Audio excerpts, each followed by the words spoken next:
சொந்த வீடு இருக்கு, 50 லட்ச ரூபா கடன் இருக்கும். மாப்பிள்ள MBA படிச்சிருக்கிறாரு, 8 அரியர் இருக்கும். பொண்ணுக்கு 60 பவுன் இருக்கும், எல்லாம் பேங்க்ல இருக்கும். ஆனா இங்க பொய்கள் இருக்காது, புரிதல் இருக்கும். அவனுக்கு 4 அரியர் இருக்குன்னு அவளுக்கு தெரியும். ஏன்னா இவளை லவ் பண்ணதுனாலதான் அவனுக்கு அரியரே வந்தது. அவங்க வீட்டுல காசே இல்லைன்னு இவனுக்கு தெரியும். ஏன்னா அவளுக்கு பஸ் டிக்கெட்டை இவன் தான் எடுப்பான்.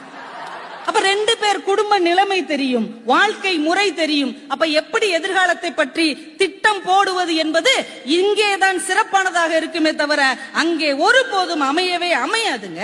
ஐயா, நான் நேரடியா பேச விரும்பல, சுத்தி வளைச்சு பேசுறேன். 18 வயசான ஒரு குடிமகன் ஒரு நாட்டின் பிரதமரையே தேர்ந்தெடுக்க உரிமை இருக்கு. ஒரு மாநிலத்தின் முதலமைச்சரையே அவர்னால தேர்ந்தெடுக்க முடியும். ஆனா தான் கூடவே வாழக்கூடிய வாழ்க்கை துணையை தேர்ந்தெடுக்க உரிமை இருக்கா இல்லையா? இருக்கா இல்லையாங்க?